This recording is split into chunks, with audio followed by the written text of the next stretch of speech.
Hey everyone, it's me, Yan. This video will now cover some of the ways in which a VC will go about doing their due diligence before a deal. So what exactly does a VC do when they are doing their due diligence or DDing the startup? We mentioned in the previous video on what is due diligence about some of what they are looking out for and why. In this video, we'll go into a bit more details about how the VCs will conduct this process and why they go about it in this way. As we mentioned, part of the DD process is to justify and validate the valuation of a company or prospective startup the VC is looking to invest in. The way a VC will look at valuation is simple. Money required divided by the amount of equity the startup is willing to be released equals the valuation of the company. Nevertheless, based on the DD process, the investor could come up with their own valuation of the business. For the startup, do the math and find out how much money you really need. There's no standard amount you should, could, or are expected to be raising at for Series A, Pre-A, B, C, or any other particular round because there are too many variables to consider. For example, a software company in the United States that wants to build a team of 10 engineers will require much more cash, maybe up to 3 times that of a software company in Taiwan, also looking to fundraise and build up that 10-engineer team locally.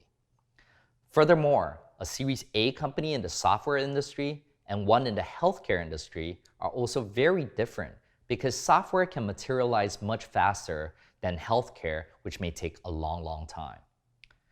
So find out the amount of money you need and add a buffer percentage as a contingency against the unknown.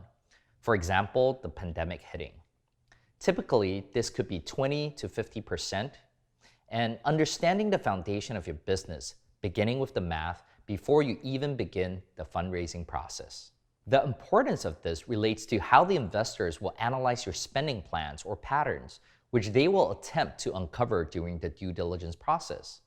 This ties into justifying the valuation amount. The VC or investor will look at different ways to value a business. If the company is at a stage where it has financials or making money, then that is one way. For sure, the VCs will also ask about who the startup's competitors are in the market. Oftentimes, a startup already knows who the competitors are, but they are reluctant to reveal that one big name who they think will make it look like they're going up against an unbeatable competitor. So they list out smaller companies on the side.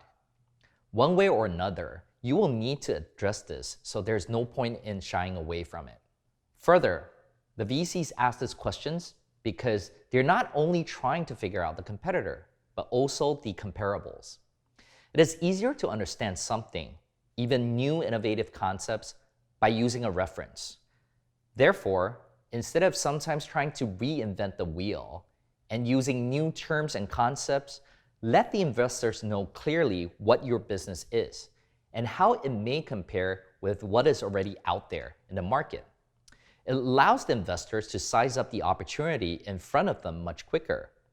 Are you the Google of healthcare, the Airbnb of IoT, or what are you? These comparables can also benchmark your value. The comparables approach and logic is aimed at identifying the people in your basket or space that you're competing against. These then evolve into comparing and creating metrics to quantify the information. For example, using revenue multiples. If you have a public comparable, like with Google, for example, that makes things even easier because the investor can understand how the public market values based on certain multiples. Examples of this would be PE ratios, which are price to earnings ratio, or PS ratios, price to sales ratios, and use those to multiply the startup's forecasts. Even though this may not always be the end valuation, it creates a reference point for the investor. The multiples allow the VC or investor to create different reference points for their valuation models. Of course, the metrics and multiples used will differ based on certain factors like the industry, the business model, and the stage. For example, in e-commerce, a very popular metric is using gross merchandise volume, or GMV, as a metric to determine how big your target accessible market is. but the drawback of which is it does not address sustainability. You will find that each of these metrics may not give the complete picture, but again, they offer reference points and can still be used in conjunction with other metrics. For SaaS companies, the general consensus is annual recurring revenue, or ARR, as a good way to measure profitability and revenue. And here on the graphic, you can see some of the ranges of what these metrics should be. The previous two metrics are indicators that show how well you may be making money. But VCs will also consider how you are spending money. And for that, there are other metrics to look at, such as how much it costs for you to acquire a customer, or customer acquisition cost, CAC, and also your monthly burn, where the money is going as well as the runway. With that being said, the investor or VC will then plug these forecasts and numbers into their model on Excel as part of the DD process. Again, for reference, because the context also matters. With the results, the seasoned investors are likely to see many of them across various verticals and stages. They are able to form a benchmark of what are acceptable numbers and judge whether they see you as a strong company or a weak one, and how they may work with you to improve. Just as a VC is likely to use this on a startup, as a startup, you should also know your multiples and comparable multiples to build a solid valuation case before fundraising.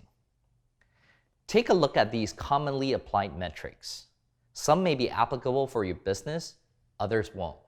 In the homework task, you will be asked to calculate them based on their formula. In the next video, we'll tell you more about how to prepare for going through the due diligence process.